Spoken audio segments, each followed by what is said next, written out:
We will pick up part 3 with flagella, and you probably learned all about flagella in parasitology. Flagella are just external rotating filaments, and they can be all over the bacteria or on one end or the other, or lophotrichous, which means multiple flagella coming from the same site. Pili are these long, non-motile, long filamental tissues, and fimbriae are hair-like proteins used for adhesions. In the bacterial world, we have different morphologies. Bacteria are 0.4 microns to 2 microns in size, and they are many different shapes. You can have cocci, and within the cocci, these are round. You can have diplococci, which means there are 2 of them put together. Over here in the right column, you see pictures of 2 cocci together. Those would be diplococci. Or we're going to learn about a bacteria that has lancet-shaped diplococci in pairs. Streptococci are cocci in chains. Staphylococci are cocci in clusters. Then we have bacilli, or bacillus is the other form. They vary greatly in size and shape. They may be very short so that they look round, but those are coccobacillus, or very long filaments. The ends can be tapered and pointed, and these are called fusiform bacilli. The shapes and staining characteristics vary even among the bacilli from a same pure colony. This is called pleomorphic. So pure and pleomorphic are extra terms on the bottom of the slide for you. When bacilli occur side by side, they are said to be palisading. And the last form, the spiral bacterial form, those are spiral. Spirochetes are the most familiar spiral bacteria, but not all spiral bacteria are spirochetes.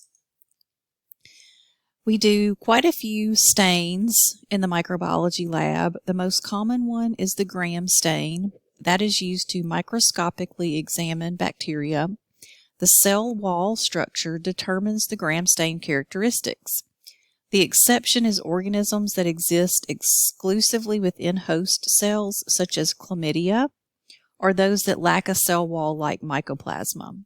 So here are the stains. The Gram stain, we're going to go into a lot of detail on that. Acid-fast stains, we covered that in the mycology chapter. Methylene blue, we've seen that now in several topics. Hematology, we're going to see it again in microbiology. Lactophenol cotton blue, we talked about that in mycology. And India ink, we're going to talk about again, and I'm going to show you a picture of this calcifluor white. It's a fluorescent stain. But you need to know the Gram stain procedure. So the first step is to fix with heat or methanol. The next step would be crystal violet, and that preserves the bacterial morphology in host cells like epithelial cells or white blood cells. Heating can make bacteria look strange, so it can be, especially if it's a gram-positive cocci from a blood culture. So it really takes a lot of practice. Don't be frustrated when you're first starting out. So before you get started, you have to fix with heat or methanol. Then the first step within the Gram stain is to flood with crystal violet. Then you let that sit for about 1 minute. You rinse with tap water. The second step is to flood the slide with iodine, which serves as a mordant.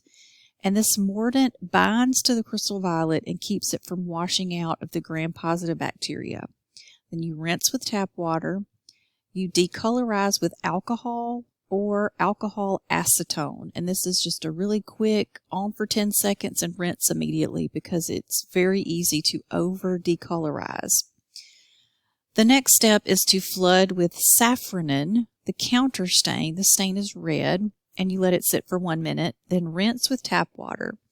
And you can blot with bibulous paper between each step, but it's best to just let it air dry. So you will need to know this gram stain procedure for the rest of your life.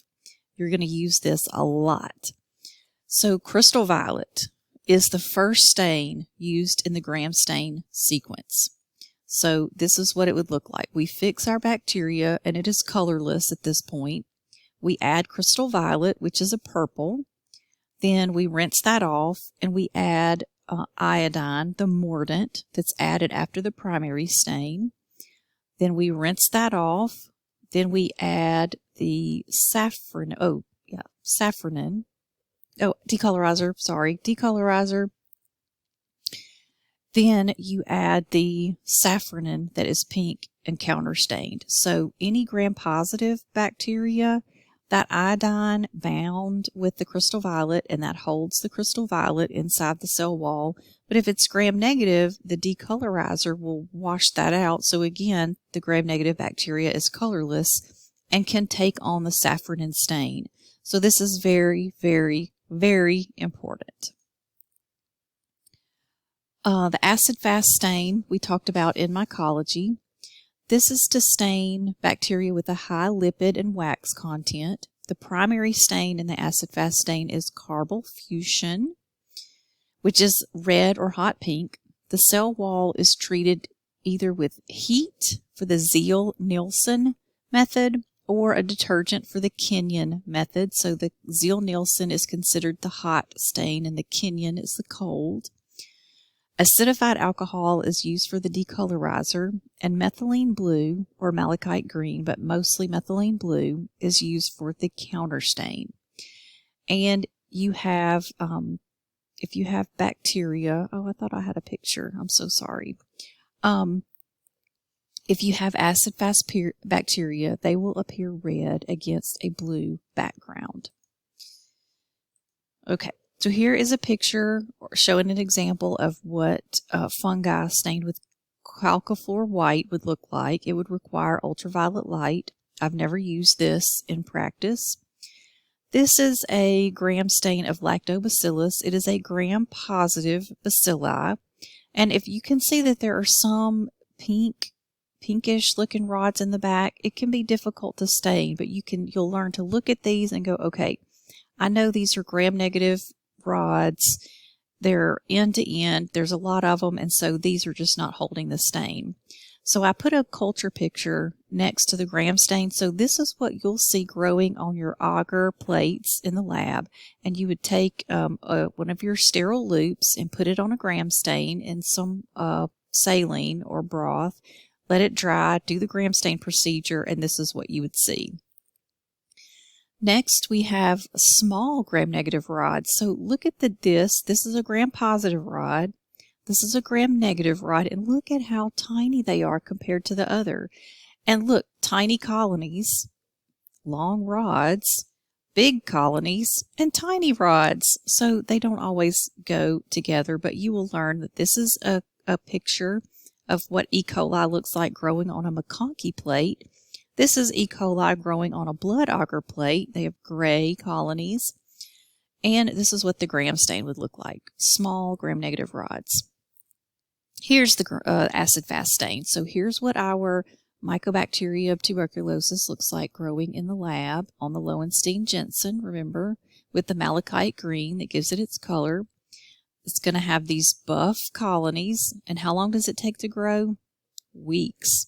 So here we have these filamentous, branching, knobby, red bacteria, Mycobacterium, on a blue background. This is what our acid-fast stain would look like. And this is the stain that we would do to confirm that we do have Mycobacterium growing in our culture. This is a picture of lactophenol cotton blue. And here is a picture of India ink. India ink it's a reverse stain because it's black, so it's gonna, anything that's there with a capsule will show up like it has a halo around it. So India ink comes in a dropper bottle like this, shown here. You put a drop of the India ink on the slide, you put a drop of your spinal fluid, and then you cover slip it. You look at it under the microscope and you are looking for these very thick slime layers, and this is definitive for Cryptococcus neoformans or Cryptococcus. Very interesting. Okay, so perfect time to take a break. So here's some of my humor. This would be a yeast colony, and once again, war breaks out in the Middle East. And this is end of part 3.